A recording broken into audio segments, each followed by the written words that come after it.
Hey guys, welcome back. Today we're talking about the B&O A1 second generation. This speaker came out a long time ago. Always wanted it, and I finally picked it up used, and I want to talk about it. Let's get it.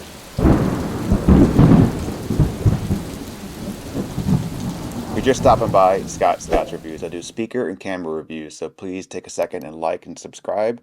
Helps the channel out, and all that other stuff that everyone else says. This was a speaker that I wanted to buy a long time ago, but it's always been too expensive for what it is.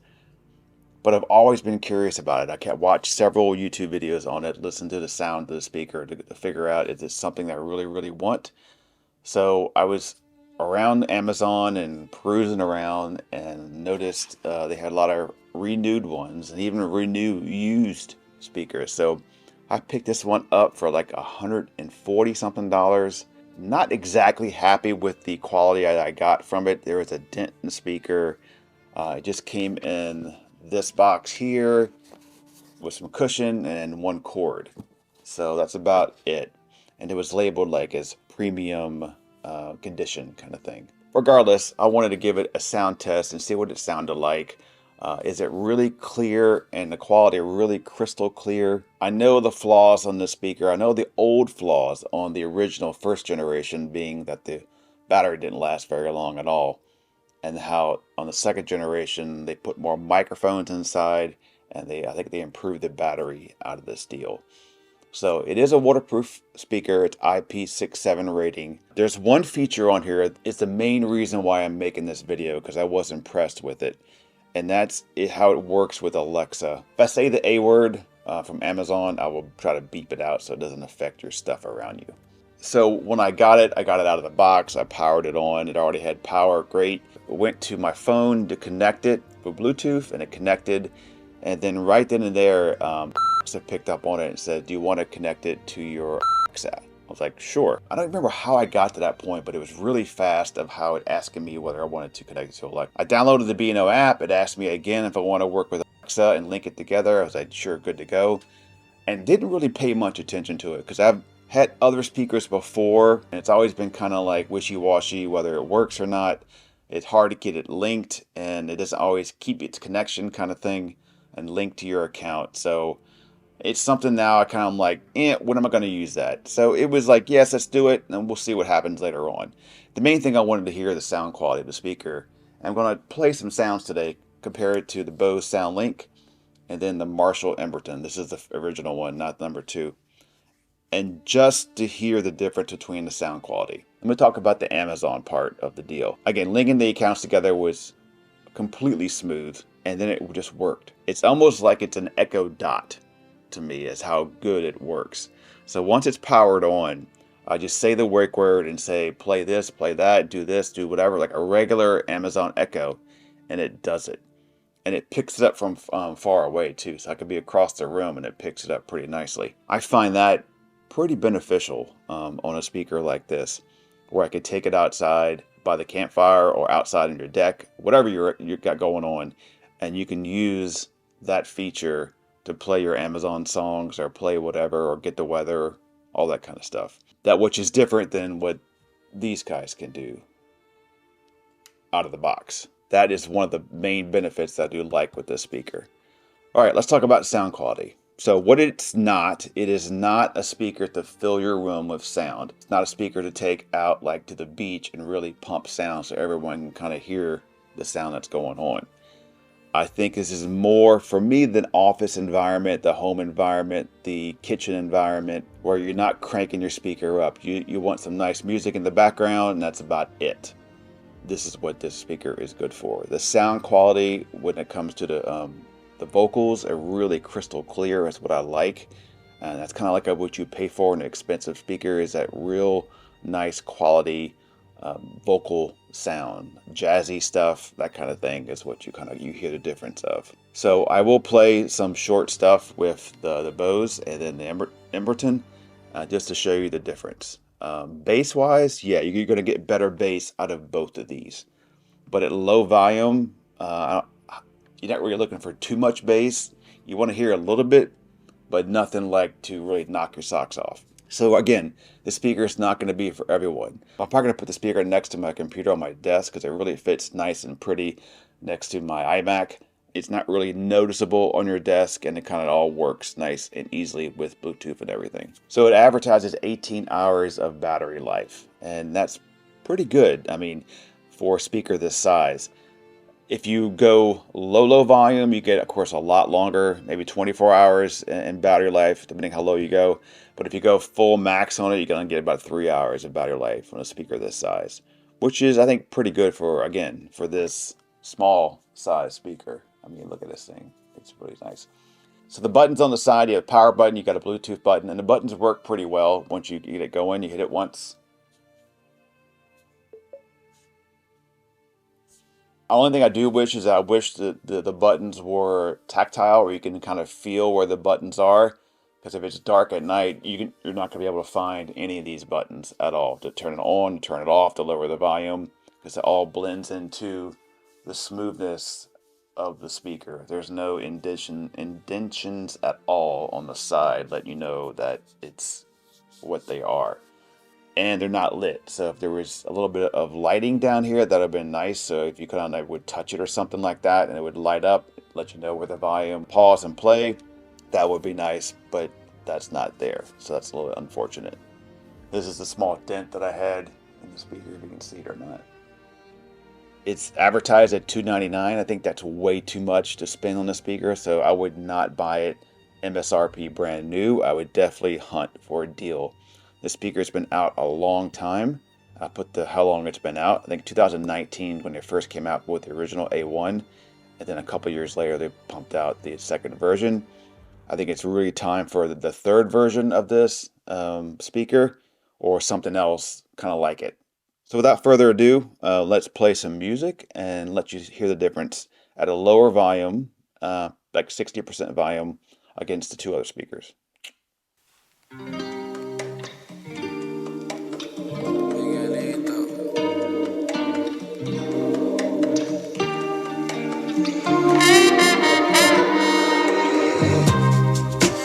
Luna de noche, canto por ti.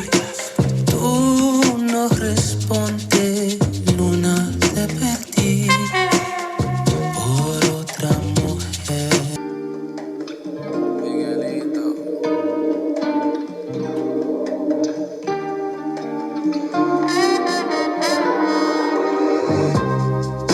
Luna de noche, canto por ti.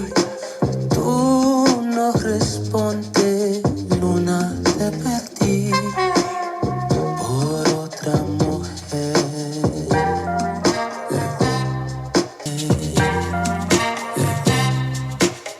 Por otra mujer. Por otra mujer. Por otra mujer. Okay, this is a little redo. I didn't realize that the tweeter is right there. It's on the right side of the tassel. I saw another reviewer do a separate review because he pointed it the wrong direction also. And by listening to the sound that I got from the three speakers, it did not sound clear compared to the Bose and the Emberton. So it's a little bit shocking. So I'm going to go back and add this part to it, showing the tweeter pointed at the microphone, and see what it sounds like.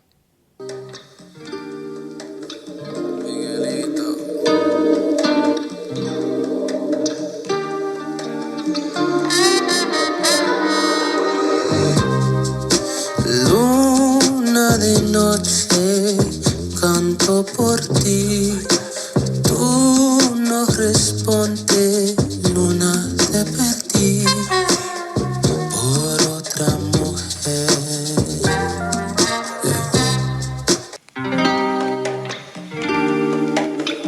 Miguelito.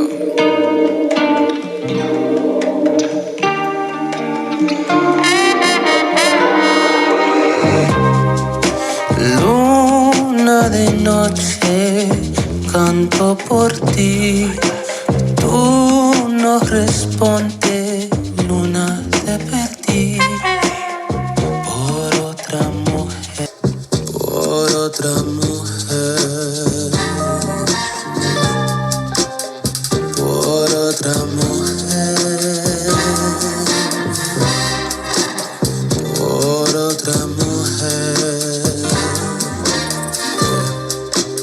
So another YouTuber that I watched for a long time, Flossie Carter, you probably heard of him. I will give his link down below to give him credit for this.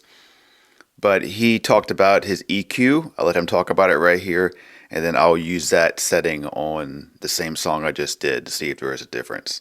Through all of the different EQ settings, I liked ambient, I liked party, optimal had the most bass, but the floor setting, all right, just in case y'all want to see that again, this is the floor setting, right in between bright and energetic with high bass. The clarity on this speaker is amazing. I love it. All right, so I'll go into my own settings. I even named it Flossie for him, and have it set up. I can show it to you. Just about right there.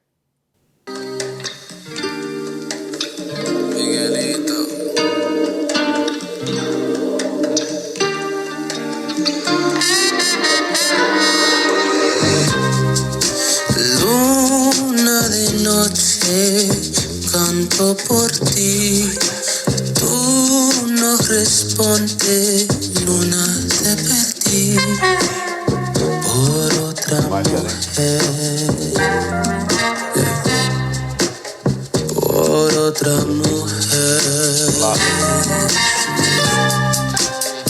por otra mujer, por otra mujer. Todas mis culpas y todos mis delitos, tú no respondes, luna te perdí por otra mujer.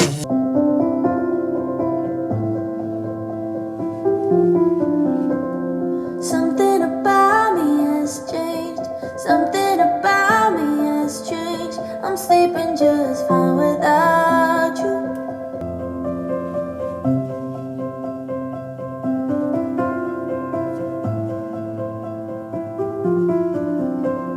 Something about me has changed, something about me has changed. I'm sleeping just fine without you. Didn't know I could. Something about me feels strange, something is just not the same. I haven't been thinking about you, even when I should. Didn't know I could. Something about me feels strange, something is just not the same.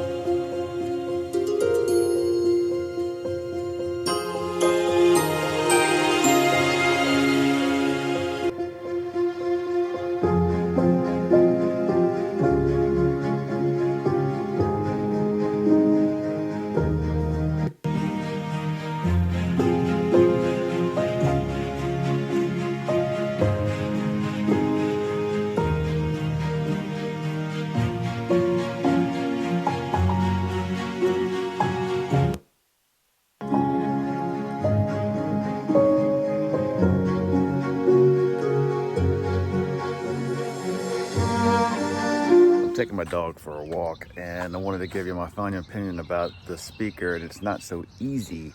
When I first listened to it by itself, was not doing a review, I liked it a lot, and I still do like it, but the Emberton really sounded a little more fuller kind of feel, I guess you could say.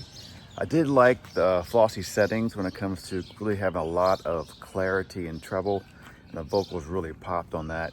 The issue is, if you have to turn the speaker a certain direction to hear the best quality of it, it kind of becomes a pain because you'll forget about it. You just throw it down on the table or whatever, listen to it. In real life, I don't really hear the difference. I turned the speaker, I walked around the speaker, and I really didn't pick up a big change in my ears when it comes to the tweeter pointing at me. Now, it did sound different on the camera and the microphone, no doubt, but it just in real person, in real life, it didn't really sound that different. But it was fun to listen to. I'm glad I had the opportunity to do it. Will I keep it? I don't know. It's got some issues. It had some popping sounds too with losing connection, so I'm not sure what that's about. Maybe because it's renewed. So would I recommend this speaker? If you can find it on a great deal, yeah, go for it. It looks pretty, all that stuff. It's a B&O, it's a great quality. It's just, but if I had someone say, hey, you want to take this one or the Emberton on a trip, I'd probably take the Emberton. I like the fuller sound better, but that's just me. Everyone's different, and it depends on the music you're listening to. But let me know in the comments below what you thought of the sound and all that stuff, and we'll see you in the next one. The next one's going to be awesome. So I have a company sending me a speaker that has not been released yet to review and compare it to a JBL big old speaker. So we'll see how that goes. And I ordered myself the Bose Max. It was just released or just announced. That's coming maybe mid-May. That's expensive. I bought that on my own for $400, so I pre-ordered it, and hopefully it sounds awesome. Otherwise, it's got a 90-day return policy. Right, Lou? She has to go to the bathroom, so I'm gonna stop the video now. Like, subscribe down below, and we're gonna go to a potty.